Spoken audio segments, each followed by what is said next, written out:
Hello, everyone. Hope you enjoyed the conference thus far. As Oliver just mentioned, as we're rounding out the final day, we're going to continue on this intersection of blockchain technology and longevity, specifically how different methods of fundraising that are emerging can apply to our field and hopefully allow us to advance life-saving research faster than before. So to begin the discussion with an introductory question, it's been said that there is enough money in crypto, some say too much, and there's not enough money in human longevity. Assuming you agree, given where you are, can you briefly describe how your area of work might help to change this and with novel approaches of fundraising and allocating funds? So Scott, how about we start with you? Yeah, absolutely. So I principally work on a project called Gitcoin, which is, funny enough, not necessarily only way to get coins, as the name was originally kind of created for, but is also really a novel way to hopefully fund things, even beyond Web3 infrastructure that are public goods related. And I think longevity is certainly one of those things that is related to all of our sort of like the entire public's good in a sense. And I think health in general is something that we have chronically underfunded, which is why we often end up sort of looking for solutions to problems after they're far too advanced. And I think this sort of field is a really good example of one that is focused on trying to be, preventative, trying to find solutions in advance, reducing the costs for everyone involved at that point. And I think, our approach really comes down to letting communities, letting the public themselves decide what causes need to be dealt with and need to be funded. So we do this via a method we call Quadratic Funding, which is actually just based on a paper that Vitalik, Glenn Whale, and Zoe Hitzig, apologies, I'm also a little bit just waking up quite late today.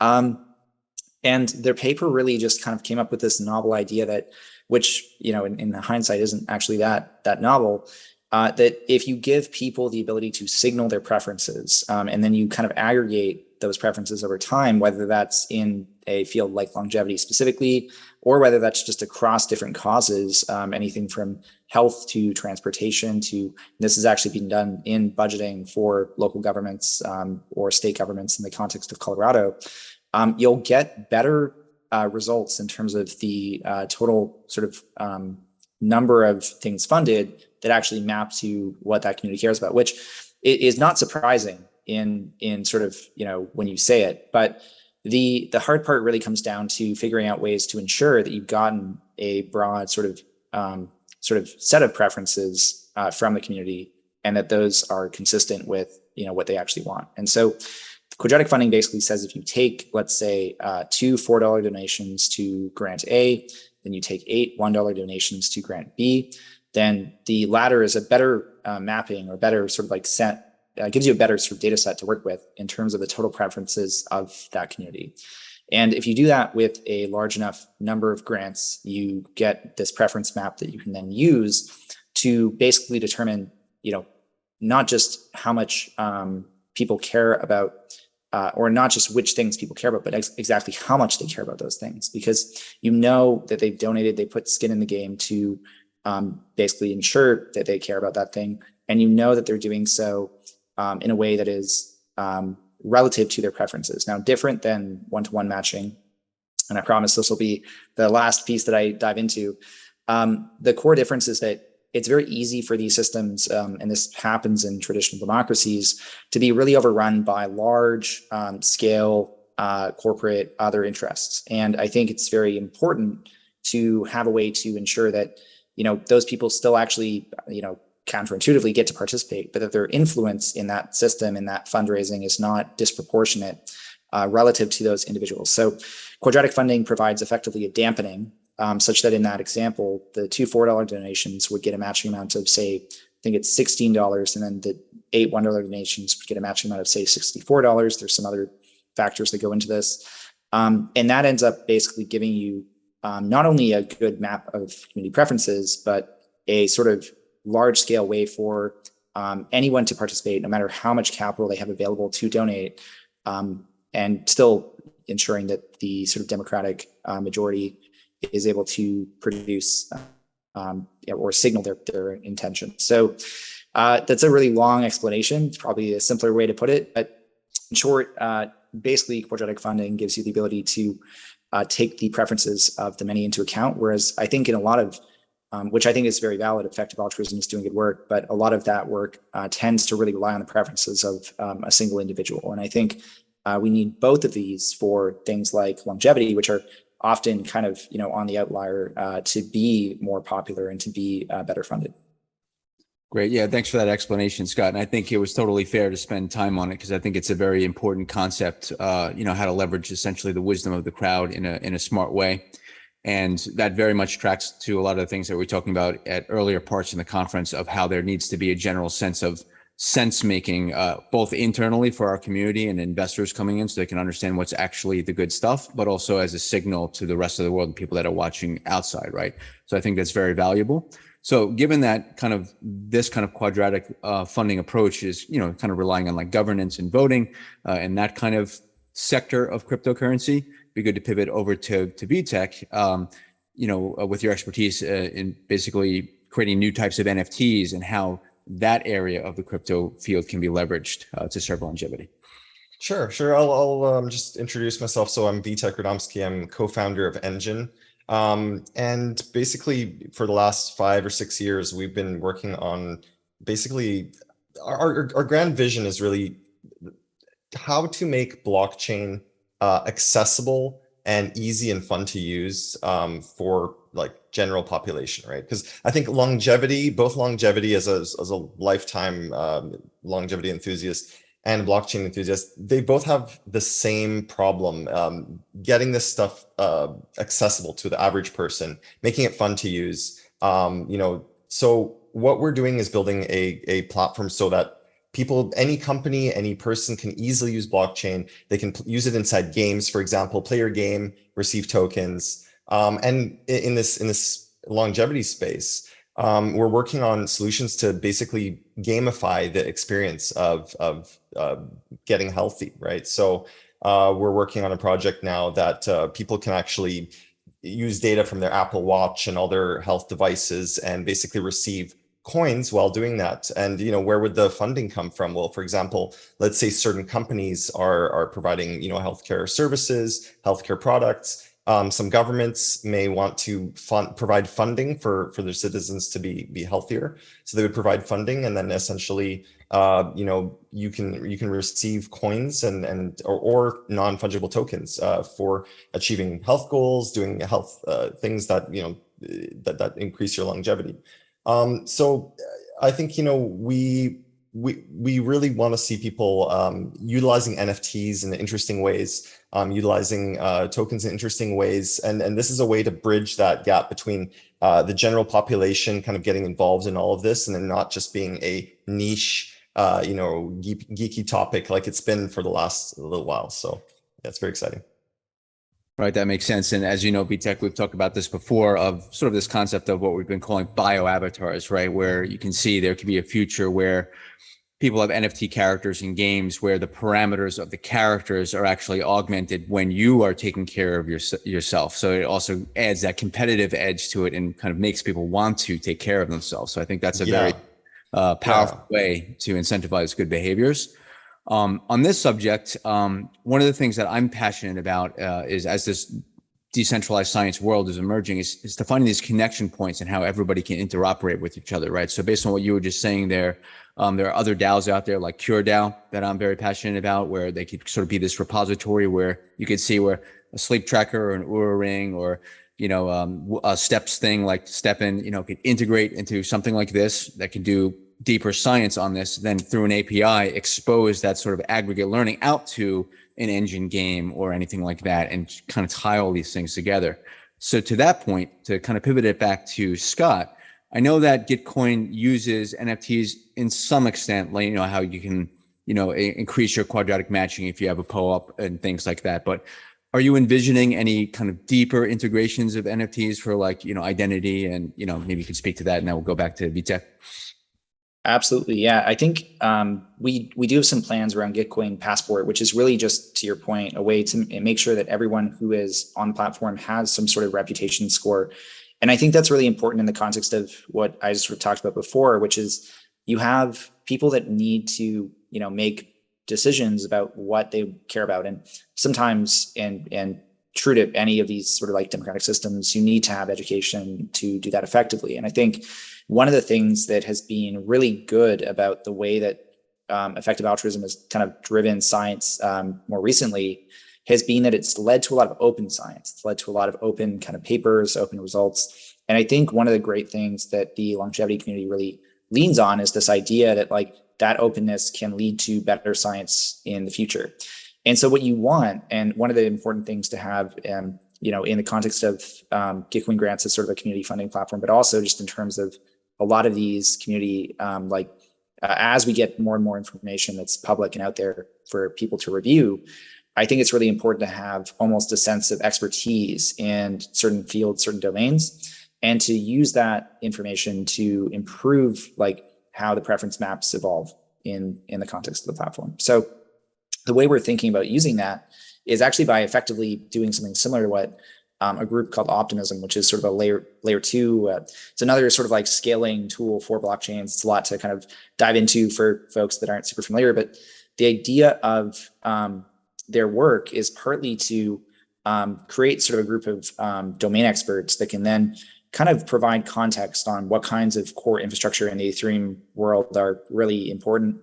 And people then can, of course, make their own choices about what they want to fund independently, voluntarily, but they can also still find ways to leverage that information in that context. And so if that's successful, I do think, as we sort of evaluate those models, we'll be able to use them in the context of other rounds, like, for example, the DeSci round, which is coming up in GR15 in September, but also just future rounds thereafter. So we're sort of very, I think, early in exploring what the functional details of how we use these NFTs looks like. There's like questions about verifiable credentials versus soulbound NFTs. But that's like its own rabbit hole. In general, we definitely want to work with these sort of reputation markers more. Actually, yeah, that makes complete sense. So to pivot it back to Witek, I know at Enjin, you've been hard at work developing new features to extend the capabilities of NFTs in the future. I'm not sure what you can speak about now, but is there anything coming on the horizon that you see could be leveraged to improve longevity research, philanthropy, and/or investment models, or help Scott in doing what he just said? Yeah, for sure. Well, first, let me just mention, I wanted to actually make a point that in the longevity space, it's very difficult for, the average person to really want to invest into longevity because the payoff is decades away, right? And you're doing all this stuff for your health and longevity, and you kind of don't see the immediate rewards, right? So I think blockchain and gamifying this is a real key to giving people that sort of feedback and showing them, wow, you can actually be improving your health today, and this is making an impact, and you can this funding can go to causes that are important to you. But yeah, for at Enjin, we're developing a blockchain called Affinity. We're also developing a whole suite of tools, wallet, game platform to put stuff into games. And what we're trying to do is just break down those walls, those barriers that make it difficult, make it all technical. So, we want to, like with Affinity, essentially, you don't even have to start off with a blockchain wallet. You can just start receiving tokens, and it will go into an account that's held for you, and then you can basically claim ownership of that account at any point. There's a mechanism called fuel tanks that we have, where people can actually make transactions on the blockchain without having the token. So they don't have to go to an exchange and purchase token and do all that legwork. So that really opens it up to the mainstream user. They can just start using an app, a health app, start interacting with blockchain, start receiving and sending tokens. That's pretty huge for us. We've also been really working on this whole metaverse concept for the last 5 years. And, I truly believe that, slowly everyone is going to be using the metaverse in many different ways. across many different blockchains and many different apps and dApps and social networks, and that will sort of become part of your identity. So, we're just trying to facilitate that with all the tools that we're doing, that we're building, so you can start building this real digital identity along with your physical identity. And it doesn't have to be a financial thing. It's really just something to get you really involved in anything that you're passionate about. Yeah, we're definitely going to talk about the metaverse in some later questions. But you just made me think of the fuel tank idea. Scott, I think that reminds me of a conversation that we actually had with Vitalik at the end of GR13, where I think I had mentioned that it might be useful for the users to have like Gitcoin, like eat the gas fees so that people can do things. So it's not exactly the same thing, but that fuel tank idea kind of facilitates ideas like that. So it becomes more frictionless for regular people coming in.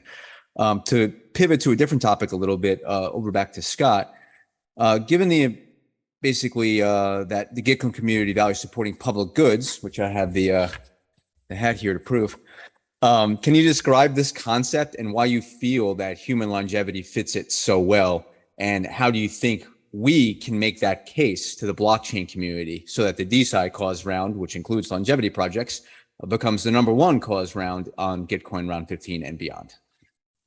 Absolutely. Yeah. It's a very nebulous concept, I think, for a lot of people that haven't really done a deep dive into econ. And I think that that's probably one of the challenges of, a lot of these conversations is we're trying to figure out not just what we care about, but also to your point, how we can decide on a set of things we care about that's much more beneficial to the largest possible group. And that's kind of where the concept comes in, which is, on the one hand, I think traditionally they've been defined as things that are non-excludable or non-rivalrous, which just means on the one hand, you can't restrict anyone from accessing it, and one person's access doesn't exclude anyone else's access. There's no kind of depletion that occurs from that dual usage.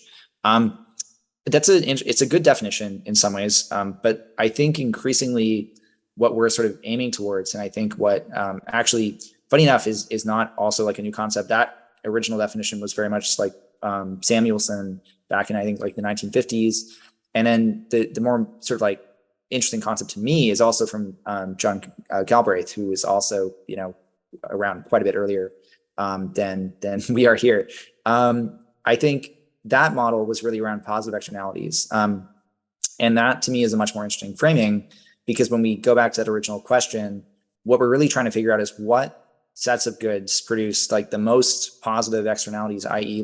the most good for people that are not in the group itself, or facilitating, working on part of the good or community itself. And how do we get more of those goods out into the world? So the reason that even health is in either of those framings actually a really core public good is that when you have a healthy society, you have a much more, even just economically productive society, but also you just generally have a more creative, more open, more interesting place to live. And I think we're all interested in kind of this notion of having long, healthy, engaged lives. I think, it's kind of a presupposition that for all these things for goods to be valuable, that there is existence. There's an existence criteria.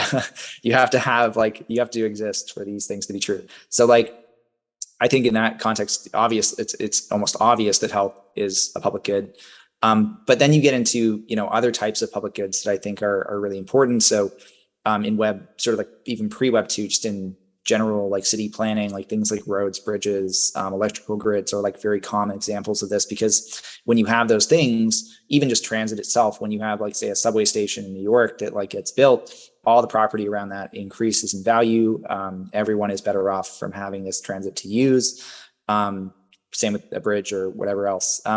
In Web3, we think of increasingly, and this is not also only in Web3, but in Web 2, this was Nadia Eghbal's original work, that open source software is a public good. And that's kind of going back to the open data conversation as well. I think that if we have sort of more of each of these things, whether it's the actual physical infrastructure, whether it's our own health, or whether it's Web3 sort of like open source software, we'll have more tools that we can all use to achieve the outcomes that we want to see. And that itself is like very positive sum as we all kind of create new things to build on top of, new like sort of Lego blocks. So that's kind of a long answer. I think that like health in that context is like just so obviously a public good that it's important that we include it. Often in Web3, I think we get very like kind of restrictive in our understanding of like what is important. We can like, that's, I think part of the reason the space gets sort of memed so much is that like it's very insular. There's a lot of like thinking about like how can Web3 help Web3? But I think increasingly, and it's something to your point, Vitalik's talked about too, there's a lot of conversation, biology as well, like about how do these things actually go back and impact the real world, so to speak, so that we're like all sort of working on these things together. So yeah, I hope the DeSci round is like, only just sort of starting, and that will be like a continuous round that we continue to run. We've also, for similar reasons, run a climate round, which is being quite successful. Kimball Musk was like a pretty active participant in that. And so I'm excited just to see more of this sort of real world like conversation starting versus, only thinking about like the sort of like the metaverse, right? We can't live entirely in the metaverse. At least, maybe not yet. That's maybe an Asimovian sort of question. But anyway, I'll pause there. Yeah, no, obviously I 100% agree, which is why I do what I do. And it's been really a joy to see how readily the Gitcoin community has recognized what you just said, that it's obvious to the Gitcoin community that this is a public good. And that's a good transition to Witek, given that Enjin has been historically, gaming focused, right? The question to you is, do you see that the Enjin community would be able to readily get excited about things like this? And if so, how are the ways to make that happen as fast as possible? Yeah, so I actually have an interesting story. We were doing NFTs before NFTs were cool. And back in 2019, this was before Bored Apes Yacht Club, before the big NFT boom. No one knew what NFTs were back then, other than a few niche like crypto projects. We ran an experiment with Sen's Research Foundation, where we actually created 4 NFTs, and they were things like they had really cute graphics. They were like an engineered thymus with like a smiley face on it, and all kinds of things related to longevity. And we released those as NFTs on the marketplace, and all the funding from that would go straight to Sen's Research Foundation to fund those things.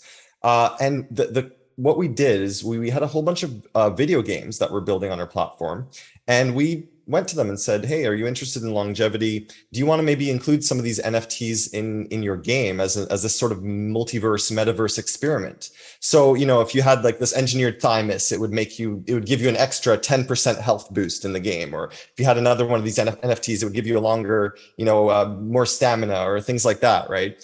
And people would actually pick these NFTs up. They would buy them just to get those boosts in the game, right? And then through that, then they'll start learning about longevity. Then they're like, oh, this money went to Sens. What is this doing, right?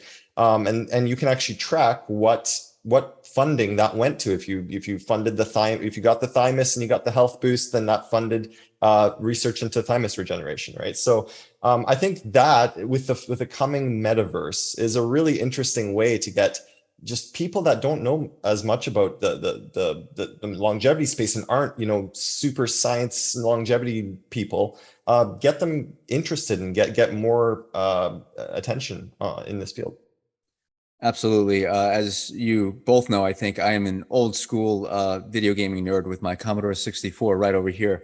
So I wholeheartedly agree that that's a way that you can really get the public in the door there. And obviously, I had meant anybody watched the interview earlier with Stephanie and Fred Zhang from Longevity DAO, this is one of the projects that we're going to be launching at Lifespan.io pretty soon. Is this NFT series called Longevity Legends or Lifespan Legends, which will basically be about 25 historical mythological figures that have wrestled with longevity. People like Roger Bacon, the alchemist, or Gilgamesh from the Epic of Gilgamesh, and building kind of interesting thematically related utilities into that, where the characters, the NFT art would age over time. But if you take some actions like you donate, it'll reverse the age, et cetera, things like this, and how that might factor into other games. And something that I know I've talked to you, Witek, about, and some other like AAA gaming studios in the blockchain space, One of the longer term projects that I really want to see come to fruition is, it doesn't have to be a package in exactly this way. I have to talk to Nick Bostrom first,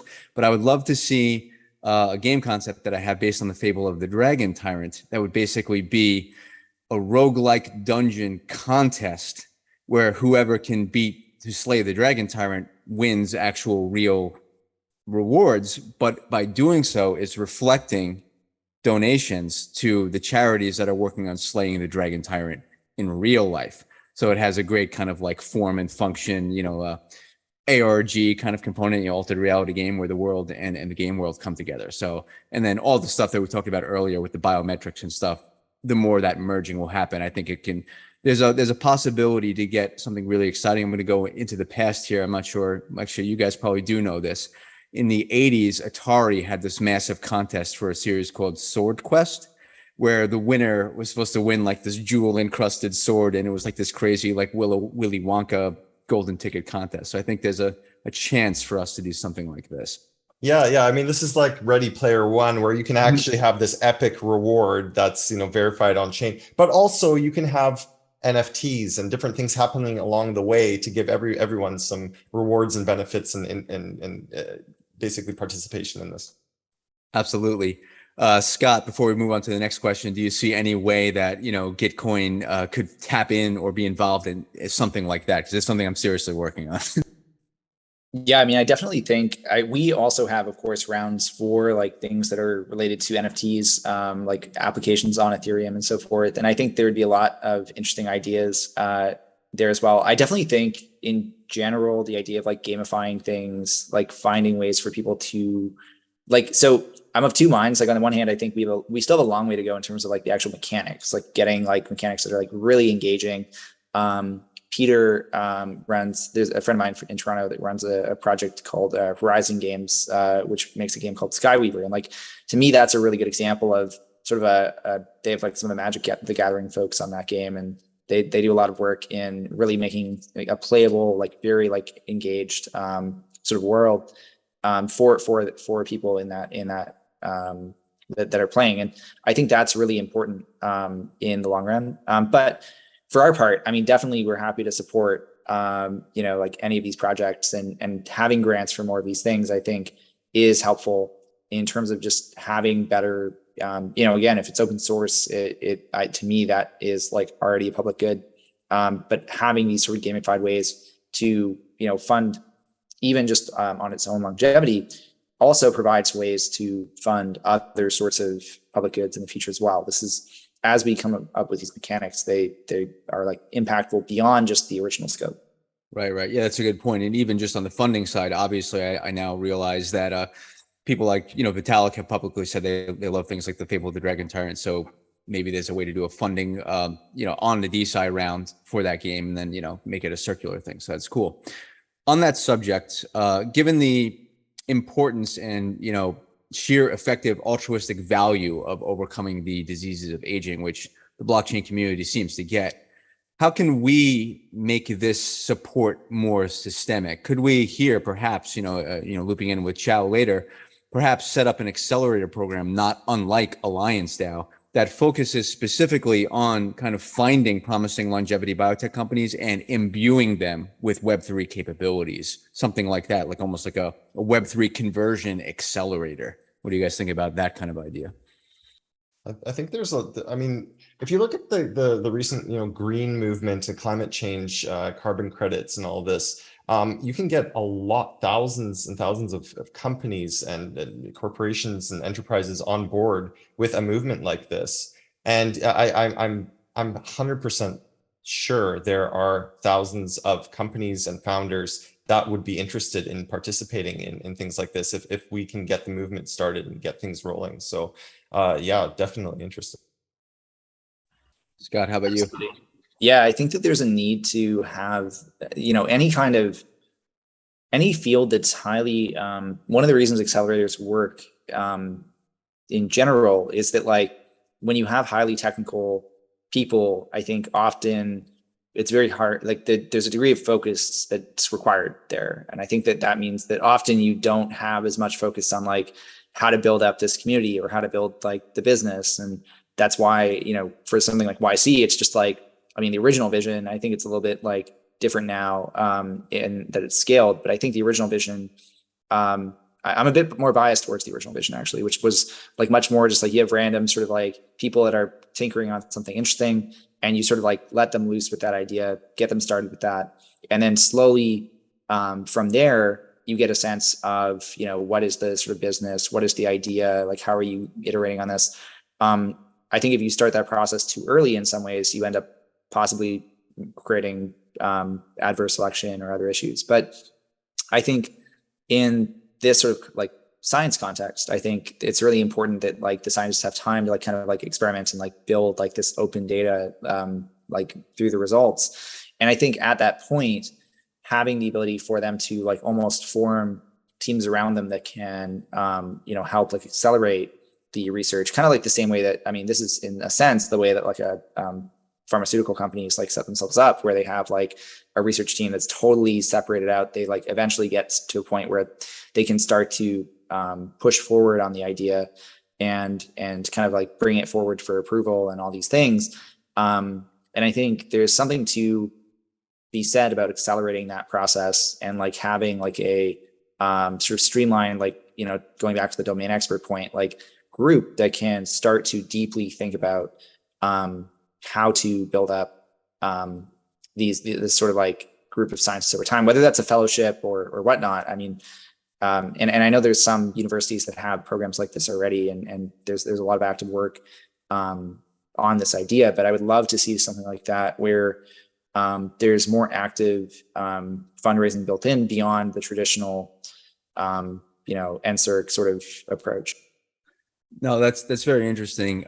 What you just made me think of is almost like a council or something, like something that sits above all the individual DAOs and finds the ways to kind of glue them together. I've been sort of like ad hoc doing this by running around and like talking to all the smart contract engineers at each DAO. But you just reminded me of like what happened with like the internet after the ARPANET, right? It was just sort of this global council, and everyone kind of agreed on a general interoperation standard. And it's like, okay, like you do this part, you do this part, here's how we connect with each other, et cetera, et cetera. So I'm just going to talk out loud for a second here with one clear example that's in my mind, and then put the question to you of like, how can we start setting up whatever this is? Oliver and I, if you watched the earlier talks, are working on this essentially decentralized clinical trial for non-pharmacological Alzheimer's remediation based on lights and sounds and things that could be completely digital, and talking with organizations like CureDAO that could be perhaps the repository for such data.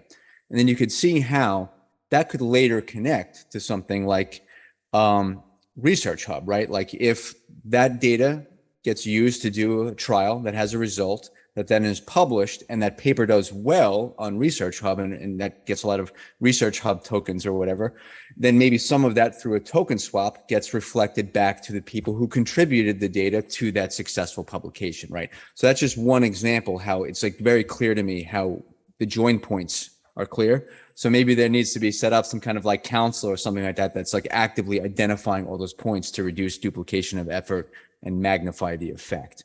I guess over to either of you. Are there initiatives doing that right now for DeSci? If not, can we be a part of setting that up? Like, I guess over to that person. I mean, I think it's really interesting. Like the hard part is always like, the dedicated time towards like setting it up. And like, I think part of creating a really strong accelerator is there's a degree of really focused intention behind it. I think that like one of the challenges, so we have a program called Kernel, which is like for principally fellows that want to get into Web3, sort of learn about the philosophy. And one of the things that differentiates it from like a standard program is that like the entire program is actually like really philosophical. It's very like high level. Like you're not there's no aim at teaching you like the direct process of like building in Web3, with the assumption, of course, that like there's many other programs that can do that like really well.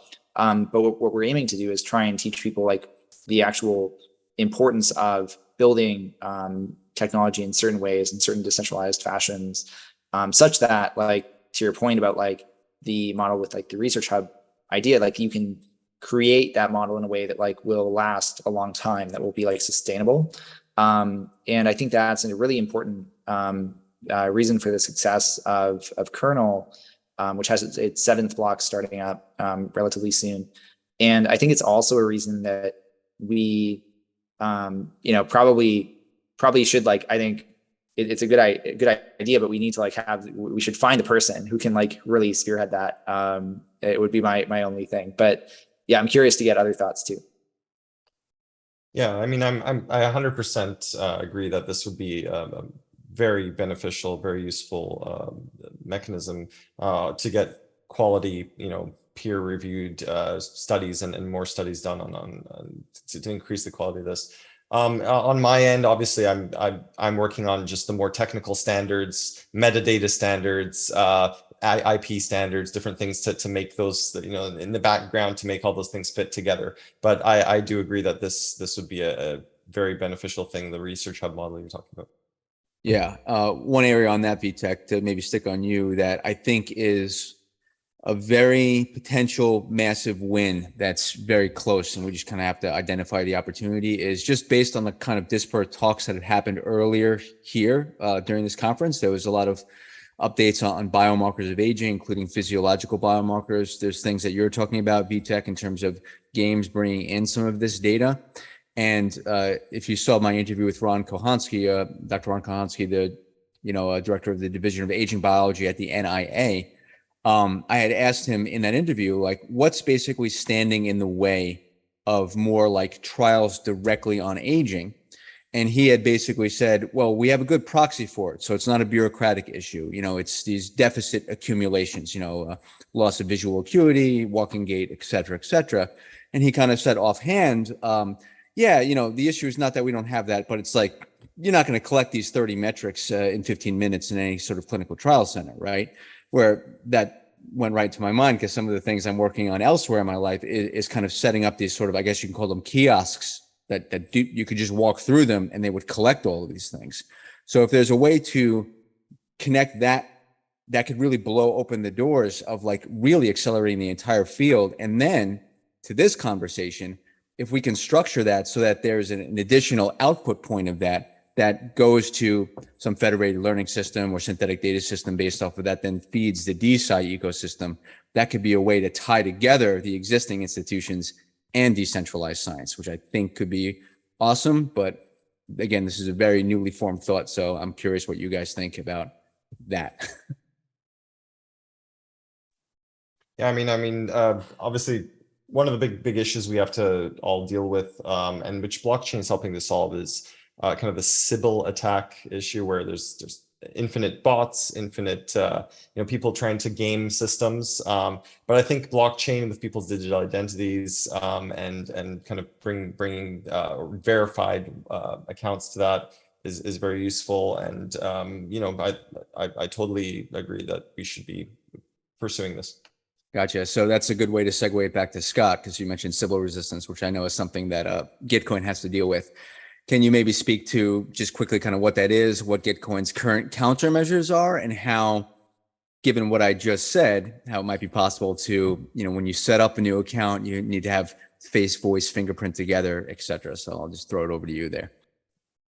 Absolutely. Yeah. So Sybil resistance, and this is kind of relevant for the model that we're working on, is really about how do you make sure that someone is a real person and not sort of a bot, on the internet.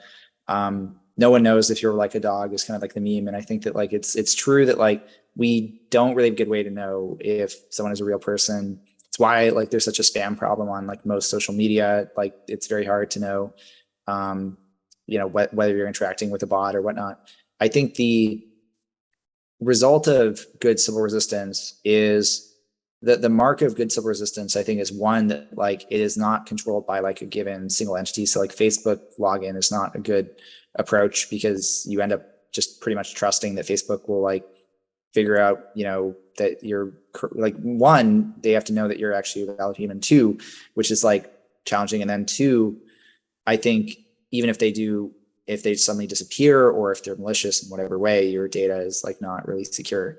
And I think there's a need to increase sort of like, like the degree to which we're like connecting data to some kind of like verifiable credential. I think in particular, and so in our case, that's like how, like, if you split that like donation up into like $1, dollar 8 times versus like the $2 4 times, of course, you can game the matching. That's why for us, it's important in just like a very precise context. But more generally, just going back to your point about like how to do this, I think biometric data is interesting, but I think still worrying. I'm still not convinced that we can safely store that data in a long run effective way.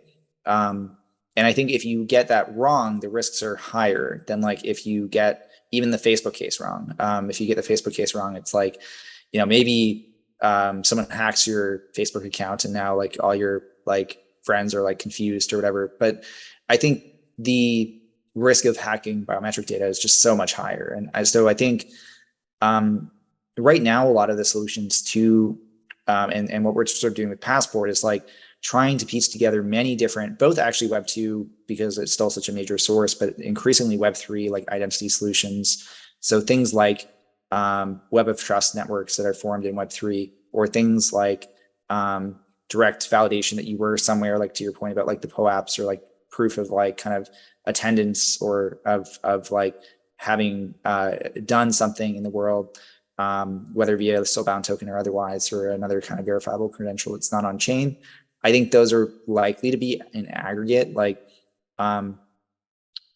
useful in a way that means that we can spend more time still thinking about the security of biometric data before we like really dive deeper there. Not to say it's, I think eventually it will be interesting. And I think like we should be working on it. But just, we have to be careful. Yeah, I agree. And that touches some of the other work that I've done, in machine learning. And I think it'll be interesting because, I think Vitalik was just like recently talking about this at the Future conference, I think in Canada. There are ways to kind of hopefully in the future prove that you are a human without proving which human you are and things like that. So I think that might split the difference in some of these issues. Before we go to audience questions, just in case, I don't know if it's relevant or not, Witek, is there any of the technology that you've been working on that might touch any of these kind of issues right here? I think generally it's interesting, people getting familiar with security of their private keys is an interesting topic, because once we're entering this multi-chain, multiverse, and people will have Bitcoin, Ethereum, they'll have Polkadot accounts, they'll have all accounts on all kinds of different chains, and Web2 services. If one of those gets compromised, you still have an identity that encompasses a lot of other networks, and maybe in the future there'll be a way to sort of cut off the ones that got compromised and keep your main identity intact. So it's something that I'm interested in, and definitely we're just trying to help people interact with the space and really understand that they need to have custody over their own identity. And I think the stuff that you mentioned about zero knowledge human proof or something is very interesting and possible with the technology that we have today. Absolutely. I guess that's a good time then, Oliver, to switch over to some audience questions. I see there are a few, and if you have any of yourself. Yeah. I mean, we have a few, if you don't mind. I just have kind of one question, but also maybe a comment / question. Is I know there's a lot of everybody here talks about data security and securing your own data and information, and that's obviously critical for medical information, and also lots of other data as well.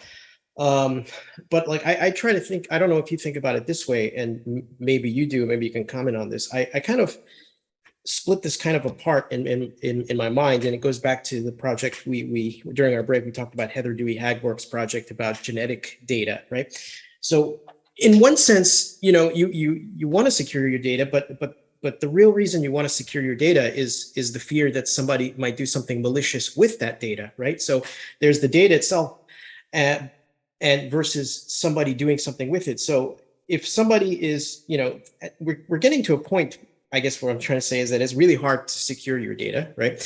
Your genetic data right now, people can potentially take it from the trash and sequence it and learn all sorts of things about it. So one other safeguard I think that maybe if somebody can talk about a little bit more is, and this might be a higher level discussion that goes beyond this, is safeguards towards blocking people from doing something malicious with your data if they do have it, which they eventually will. And the malicious things, of course, are, having passwords which they can then steal your money. So knowing how much money you have is one thing. Having codes to then steal your money is something far worse, or blackmailing you, or using your medical information to deny you insurance, right? So those are the fears that we have. Why would you fear somebody would take your data? Well, because they would use it against you somehow. So I see them, those are kind of connected, but also separate issues as well. And I wonder if there's any safeguards. For me, those are the real safeguards to prevent somebody from using that data against you versus spending a lot of resources to try to hide your data, right? So those are kind of two kind of issues. And I know from denying insurance, for example, that leads into governmental regulations that actually legislatively block private companies from saying, okay, if somebody sees your genetic data that leaked out, it's useless to you because you can't do anything with it against the person whose data you've now learned, right? So I don't know if anybody wants to comment something about that direction of making that data leak sort of impotent for the malicious actor. I'll just make a quick comment. I maybe this might be a little idealistic or too future thinking, but I actually believe that over the next couple of decades, we're currently on this sort of cliff, this precipice of the AI explosion and the biotech explosion, all this CRISPR and all this stuff happening in the last decade. I think society is going to have to start changing the way we treat data and everything about people. I mean, we're now complete open books. You have the source code to any human. Machine learning can analyze your face and can recognize you. Maybe not with a mask on, but we're going to have to start dealing with this as a society, and in general, just treating laws and things differently. I don't know if it's solvable purely through technology. Right. I guess I'll jump in there. See if Scott has something to say too, but I would say that I agree with Witek, and I think that in this case, getting a good system for how you manage access to your data will be important, because there'll be some cases where it almost doesn't matter if there's a legislative fix, right? Like in the not too distant future, Oliver, if I got your genetic data, I could probably engineer a virus to kill only you, and then release it. And then in a sense, like, it doesn't really give you any comfort that person could be sued later for that, right?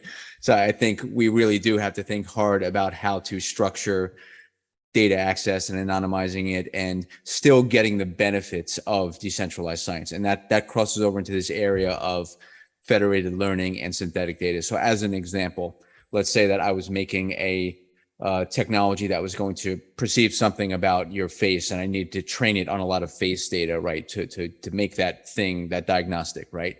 There's a world where I get access to everyone's face data to do it in a decentralized science way, but there's also a way where the actual face pictures is not actually sampled by me. It's used in some sort of system to generate, like, this person does not exist faces that are still good for me to train my algorithm. But I didn't get your data to do it, but I kind of accessed your data, but in a weird way, right? So these are the things that I think needs to get figured out. Scott, no, we've already opened Pandora's box, and I mean, like, there's the I've been playing with a lot of the voice faking software where you can, like, recreate Donald Trump's voice or David Attenborough or whatever, and they don't let you, the apps don't let you upload a real voice, or they don't let you put real pictures, or DALL-E 2 doesn't let you use real human faces. But if it's all open source, I can just install that on an AWS cloud and basically do it myself anyways, right? So it's not really, it's not really that secure.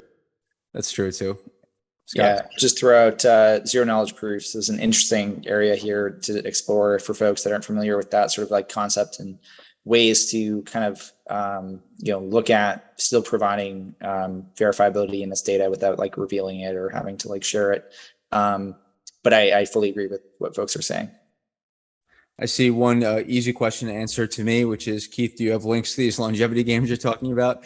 If you go to lifespanlegends.com and read, you'll see some of the information of some of these game ideas. And then I think, Oliver, there's one more longer question that maybe you can read.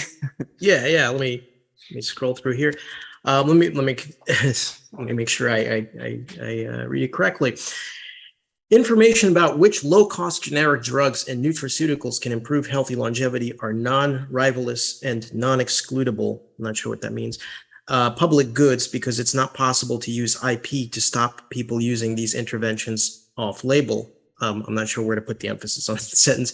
Have any of the panel members thought about using retroactive public goods funding here? It's probably most of Scott. Yeah. I mean, I think that like there's a real, so I mean, first of all, yeah, I would say like, again, like I wouldn't index too much on the definition of public goods in context. I think that like, it's a question of, I still think it's much easier to think in terms of positive externalities and just be kind of somewhat imprecise with the definition, with the goal of like kind of like aiming at the correct outcome. In terms of retroactive public goods funding, we're experimenting with that. Optimism is doing the most work on this, but the ability to, because yes, it's, I think, very valuable to give people grants up front for work that they're doing, and that's important. But I think one of the things that we've forgotten, and one of the reasons that like it's sort of like unfortunate to sort of look at science and like basic research today, is like the people that benefit from that research the most are usually almost always not the scientists who actually produced it. It's usually someone like very downstream. So like finding ways to give that sort of funding back proportionally like to the value created, and in some way measure that value, I think is really, really important. The measurement part is really one of the hardest parts of that question. But I definitely think, yeah, people are experimenting with this in the context of Web3 infrastructure, again, like is the first starting point. And increasingly, I think it'll be in more areas. Yeah, I'd like to say that I really like that idea of like the retroactive public goods funding, because it actually affects me personally, because, you know, I kind of, not that I care too much, but like I kind of feel like I could end up being in sort of like a Nikola Tesla situation myself, where like I got to be careful who I share things with, where I would much rather just kind of develop and build in public, right? And by having mechanisms out there that are sort of like shining a light on who actually did the good work, even if it's after the fact, I think those are the kind of things that make me more likely to say, you know what, I'm just going to put this on the internet. So I think that's a really valuable and good idea. Great. I think we are coming up to the end of the panel here. So I'd like to give both Witek and Scott a chance to maybe plug something that you're doing. I know that Scott definitely has something to plug, so I'll start with Witek then. Well, thanks for having me on the panel. It was really fun. Yeah, we're just, building blockchain tools. Check us out on enjin.io, enjin.io. Play some games. If you haven't played with blockchain, it's an easy way to get started. And check out what we're doing if you want to gamify your business or do anything like that. Yeah, thanks. Great. Awesome. We have Grants Round 15 coming up, which has a round specifically for longevity and DeSci coming up in a few weeks. I believe the start date is September 6th. Don't quote me on that. It might be the 8th. I'm trying to remember now exactly which day. But we are in the process of planning for that. If you want to be involved in the planning for that, I got both of the numbers around it. 7th is right, Keith. I think you're right. Yeah. I was trying to remember which day of the week is which coming up. But the goal of that round is, of course, to fund a lot of the stuff that this community cares about, and we will be sort of continuing that trend, hopefully, in the coming rounds as well. We run them quarterly. So, one, if you want to get involved in the planning for that round, please do. Please reach out. We have a Discord, just like discord.gg/Gitcoin. And then also, if you want to donate, please keep an eye out on Twitter, just at Gitcoin, and we're happy to get you involved that way. Thank you so much. Great. And I'd just like to co-sign that by saying that Lifespan.io has had several projects on Gitcoin, and they've been received very well by the blockchain community. I think Gitcoin is a wonderful endeavor, and I would very much like to see the DeSci rounds be extremely successful. So that's a vote from me. Everyone go and check that out. And to kind of end up this conversation or round up this conversation, I would love to see a future where maybe Lifespan.io makes some sort of game on Enjin technology that's being funded on Gitcoin. It kind of brings everything together. So I really see that could be a nice future and ways that we can interoperate. So with Let's that, make it happen. So with that, I'd like to thank both of you for joining this wonderful panel. And thanks to the sponsors and Lifespan Heroes, everyone who helped make this event possible. Again, if anyone's interested, you can go to lifespanlegends.com to see those games we were talking about.